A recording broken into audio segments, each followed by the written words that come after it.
በስተመጨረሻም ያፌት በህግ ቁጥጥር ስር ዋለ።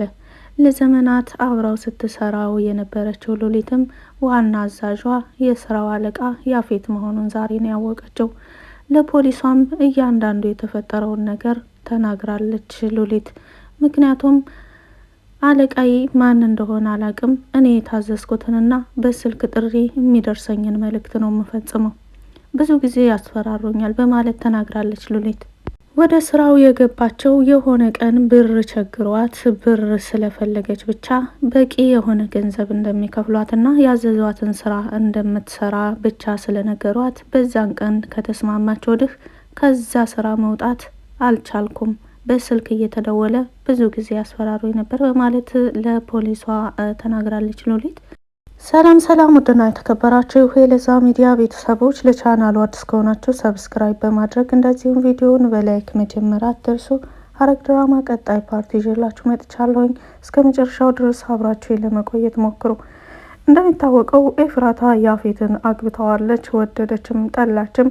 ነገር ግን ያገባችበት የራሷ የሆነ ምክንያት አላት። አይታችሁ ከሆነ ካሳለፍነው ፓርት ላይ ከኔ ውጪ በኔ ዙሪያ ያሉትን ሁሉንም ሰዎች ህይወት ለመቀየር ግዴታ እኔ መስዋዕት መክፈል አለብኝ በማለት ወስናለች። ያ የምትከፍለው መስዋዕትነት ምንድነው? ለያፌት ሚስት ሆና እየኖረበት ያለውን የነናታንን የቤተሰቦቻቸውን ቤት ለነሱ ለራሳቸው ለቤተሰቦቻቸው ለናታን ቤተሰቦች ለማስመለስ ይሄን በዋናነት አቅዳለች።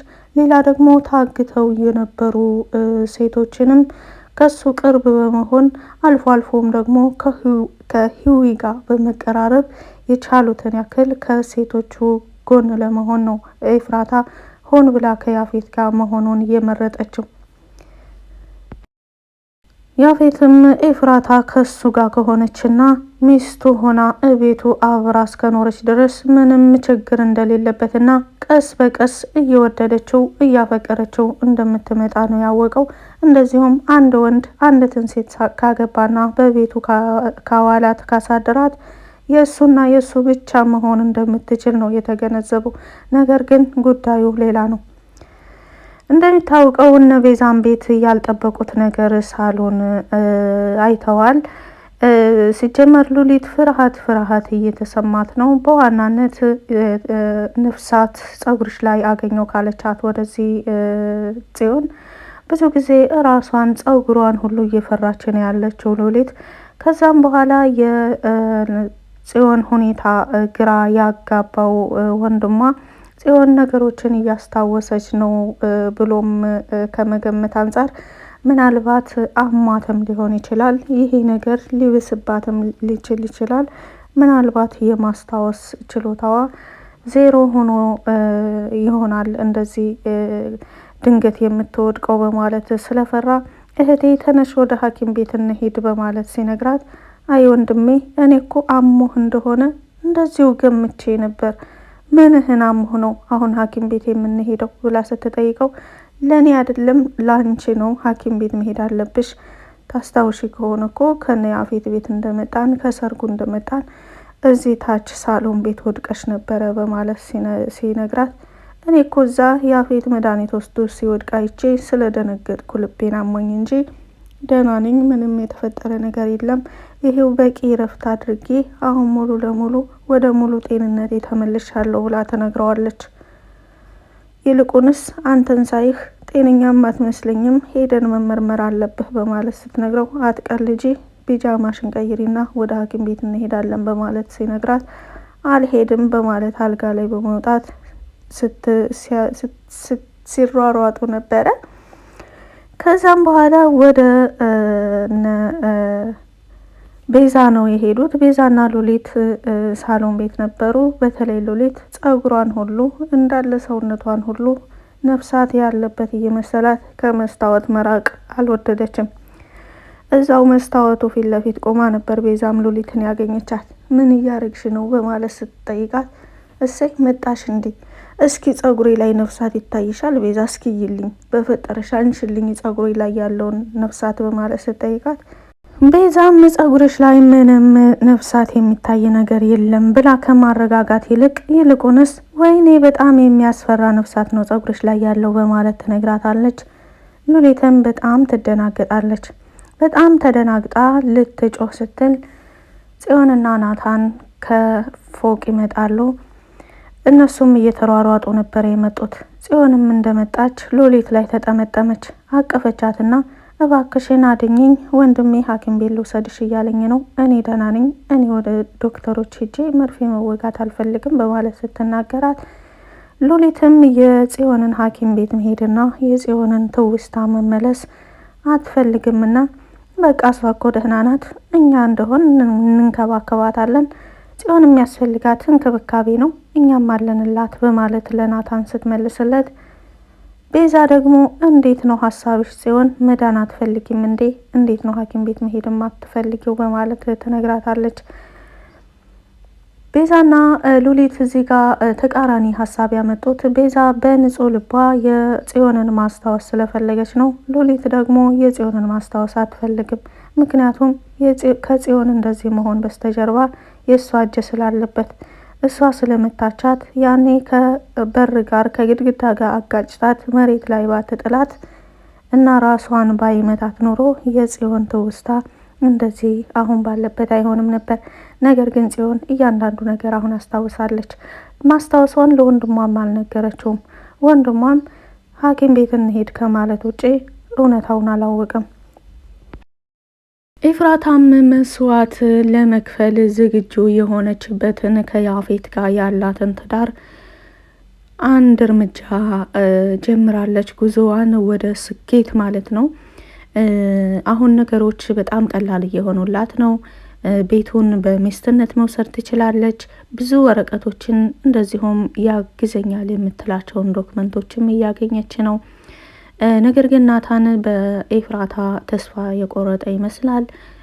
ምክንያቱም ባሳለፍነው ፓርት ላይ አይታችሁ ከሆነ የቀለበት ዝግጅቱ ከተበላሸና ያፌት ከተኛ በኋላ ገዝተውት የመጡት ቀለበት ነበረ። እነ ናታን ገዝተውት የመጡትን ቀለበት ልክ ያፌትን ወደ መኝታ ክፍሉ ከወሰዱት በኋላ ምንድን ነው ተብሎ ተደናግጠው ነበር አብዛኞቹ። ናታንም አብሽሪ ኤፉዬ፣ ምንም ያደረግነው ነገር የለም፣ የእንቅልፍ መድኃኒት ብቻ ነው፣ አሁን ከተወሰነ ጊዜ በኋላ ይነቃል በማለት ይነግራታል። ነገር ግን አሁን ሰርጉንም አስቆሜልሻለሁ፣ እኔና አንቺ በነጻነት መጋባት እንችላለን፣ አስፈላጊም ከሆነ እዚህ ሀገር ውስጥ መኖር የሚከብደን ከሆነ ከሀገር ውጭ ሄደን እንደፈለግን አንቺ በፈለግሽው መሰረት መኖር እንችላለን። እኔ ላንቺ ማንኛውንም ዋጋ ለመክፈል ዝግጁ ነኝ። ሚስጥረኛሽ አሁን አንቺን ለማግባት ዝግጁ ነው። ታገቢኛለሽ ወይ ብሎ ሲጠይቃትም ይሄን ማድረግ አልችልም፣ እኔ እኮ ይሄ ቀለበት ዝግጅቱ እናንተን ለማናደድ ተብሎ የተዘጋጀ እንጂ እኔና ያፌት ተጋብተናል በማለት ትነግረዋለች። ይህ ነገር እንዴት ሊሆን ቻለ ብሎ ሲጠይቃትም ትላንት ሳሎን ቤት ቁጭ ብዬ አንዳንድ ነገሮችን በማሰብ ላይ ሳለሁ ድንገት ያፌት መጣና ቀሚስሽን ቀይሪ፣ የምንሄድበት ቦታ አለ አለኝ።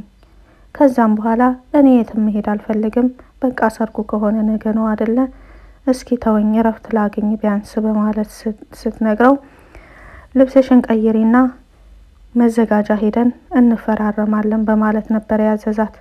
የትም አልሄድም፣ ምን አቸኮለህ፣ ለ24 ሰዓት ለማይሞላ ወቅት ነገ ሁሉንም ነገር አብረን ማድረግ እንችላለን በማለት ስትነግረው አንቺ እኔን ለማግባት ፈቃደኛ ልትሆኝ ትችያለሽ፣ ነገር ግን በአንቺ ዙሪያ ያሉ ሰዎች እነ ገነትም እነ ናታንም እነ ቢንያምም ሁላቸውም የኔን ሰርግ ለማስቆም እንደዚሁም እነ ሂዊ ጭምር የኔን ሰርግ ለማስቆም እየሰሩ እንደሆነ ምንም ጥርጥር የለውም። ስለዚህ እኔ ደግሞ እነሱን አንድ እርምጃ መቅደም አለብኝ ብሎ ይነግራታል።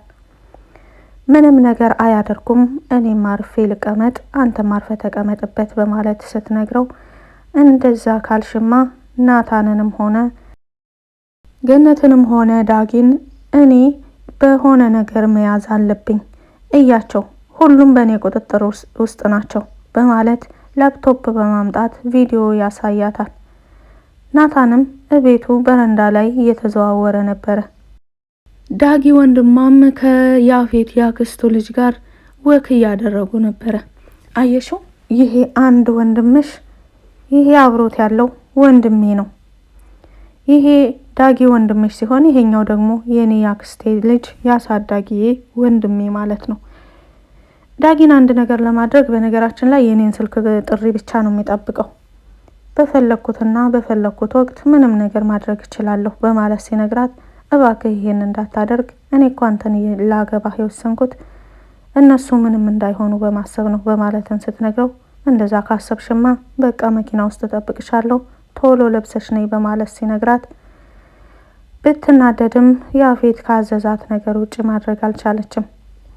ስለዚህ ወደ መዘጋጃ ቤት ሄደው ቀለበትም ሆነ የጋብቻ ፊርማ ተፈራርመው ነበረ።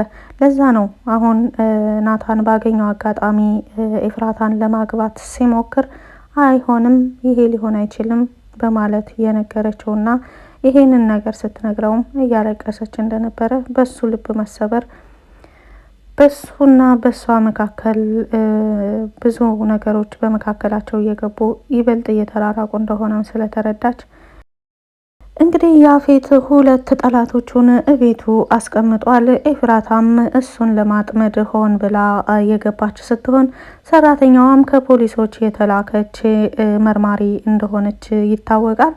እንግዲህ ያፌት በሁለቱም ቁጥጥር ስር መግባቱ አይቀርም። ምክንያቱም ሁለቱም በሱ ላይ የሆነ መረጃ ነው የሚፈልጉት።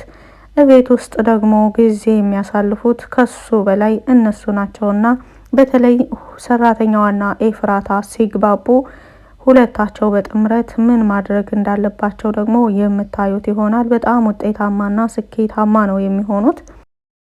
ሁለታቸው ከህዊ ጋር በጥምረት ምን አይነት ውጤት እንዳሳዩ ደግሞ አብረን የምናየው ይሆናል። በቆይታችን ላይ ማንኛውንም አስተያየት በኮመንት ስር መጻፍ ትችላላችሁ። መልካም ጊዜ